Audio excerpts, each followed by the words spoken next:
So it can be hard to stick to our goals and make progress. However, it is important to remember that when it comes to building habits, they require consistency. So they require you to consistently be taking action.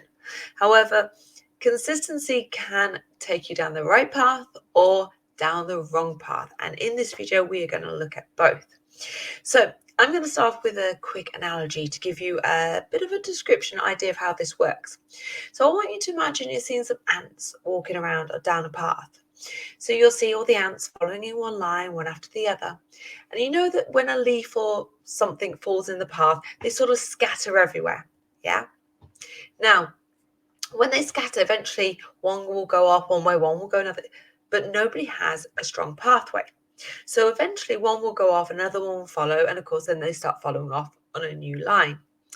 And that's exactly how our brains and everything works, okay? Because we follow this same pattern and the same pathway, okay? So say, for example, we want to get used to working out in the morning, right?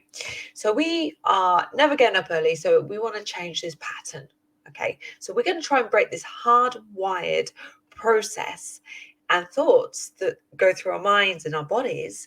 And we basically go, okay, we'll set the alarm, we get ourselves up. So we put this leaf in the path, right? So we break the pattern. However, there is no strong signal to our brains about what we actually need to do. That's where the consistency comes in. Now, if we take the example of wanting to work out in the mornings, if you are, say, one morning getting up, one morning not, getting up at 6 and getting 6:30 and all this, and changing, you become the scattered ant. So one's going this way, one's this way, one's this way, right? Whereas if you start trying to set it in and formulate it, like we're getting up at 6 now, not 7, we're getting at 6.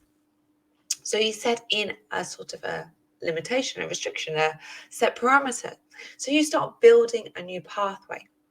Yeah. And then, of course, initially it is really, really difficult because you have no idea what you're following, exactly like the ants. So initially, you've got these ants following a line. You know exactly what to expect. Your body and mind know what to expect. You put something in the way, you break it up, you change the pattern. Once you break the pattern, the signal isn't strong enough.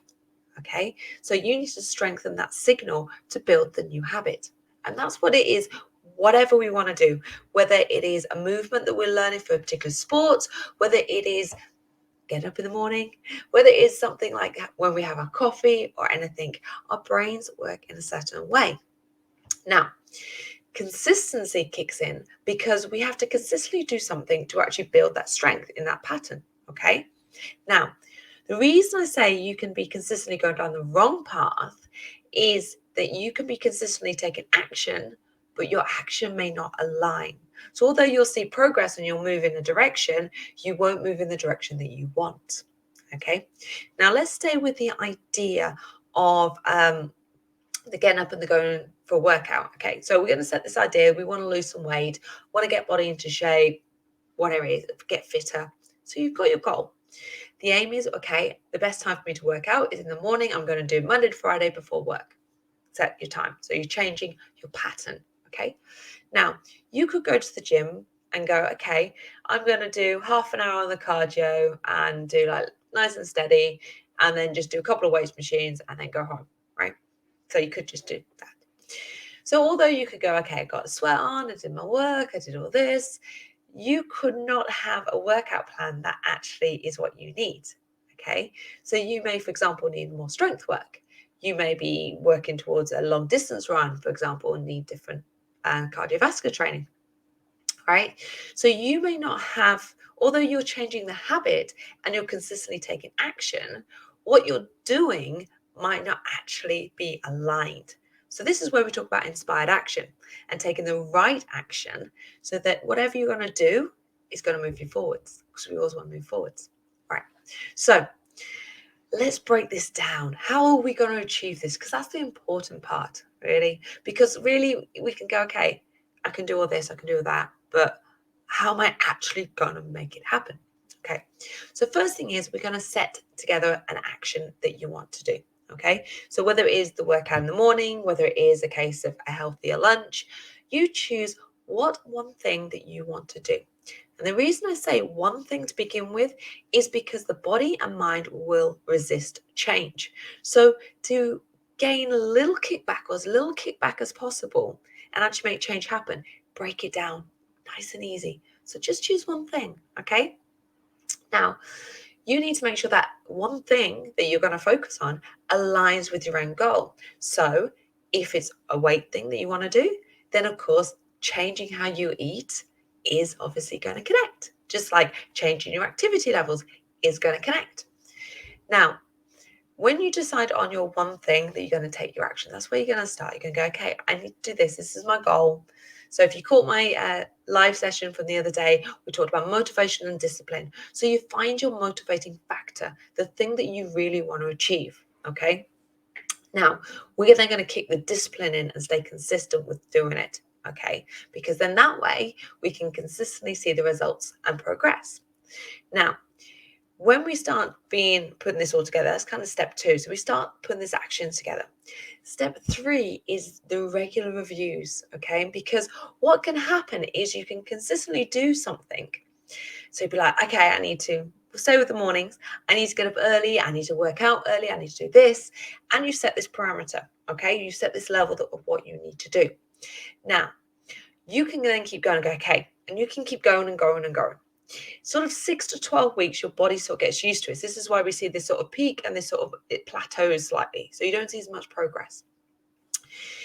But what can also happen is if you're leaving it too long, is you can obviously plateau and all this, but you've then started building a habit. Your body and mind have got used to this habit. Now, what could be happening is you're getting up at 5 a.m. or 6 a.m. to get up early, but you then it's making you sleep deprived. So actually you're performing less in your workouts and less in your day. So if you've let this go on for 12 weeks, so 3 months roughly, you've then built a habit to get up early and to be sleep deprived. So actually pushing your body not to perform at optimum level. Now you see where it all connects. So how you can go down the wrong path. And this is why point 3 is about the regular reviews of what you're doing. Now, I would advise doing this probably every, say, 4 to 6 weeks max. So roughly once a month. It doesn't mean to say you have to be really hard and go, oh my God, the scales hasn't moved. Oh my God, I'm not seeing this fitness. Oh my God, I'm not doing it. Or, the opposite way. Oh yeah, this has really happened. You may not see huge changes. And that's fine because a 4-week period, you may not see a lot. Then all of a sudden, 4 to 8, you may suddenly see big changes. Okay. So things can happen. It's normally about week 6 or 8, you start really seeing changes of something coming into place. Okay. Now, I say the reviews on week 4 because you need to see how it's affecting you and be honest. Okay. So those reviews are your chance to go, okay, am I starting to feel like I'm moving towards my goal? Am I feeling fitter or stronger and healthier? Am I feeling better? Okay. Do I need to do anything else? So if it is a weight loss thing and you spent the last 4 weeks focusing on, say, changing your meals, maybe this next week you're changing your exercise.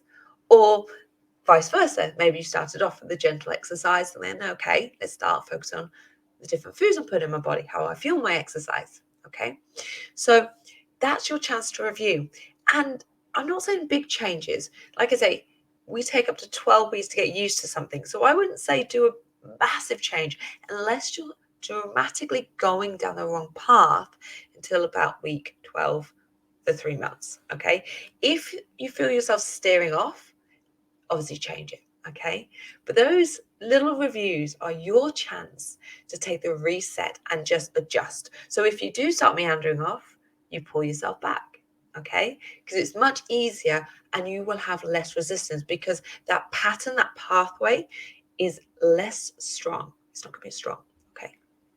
So we've got the 3 sort of steps there that we want to do. Set what we want to do, put the discipline into creating it because obviously that's what's going to keep us going.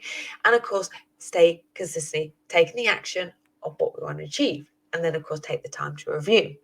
So, of course, this will steer us forwards. But like I said, when we say about doing it consistently, you need to obviously be consistent about 6 days out of 7. Now, the reason I say that is because you give yourself the chance to let go and relax. If you don't, you will actually find that you're probably quite wired and suddenly your mind will just hit like a level of burnout. But Day 7, you may do it anyway. You may think, okay, my exercise is my new habit. This is what I want to do. You may hit day 7 and get up and go for a walk and do it anyway, which is absolutely amazing. But there's no set requirement. It is a bonus. It's just what feels good. There's no conscious level of action. Okay, so that's why I say it's a relax. So your conscious level of action. Now, when we're looking at consistency, like I say, we want to, this is what we're focused here. We can be consistently going down this path, or we can be consistently going down this path. Because we were going on this one in the middle, we're changing directions. We want to make sure whatever we do stays with us. And that's why we need to consistently and stay with it, because we literally, each time we do it, we build a little strength.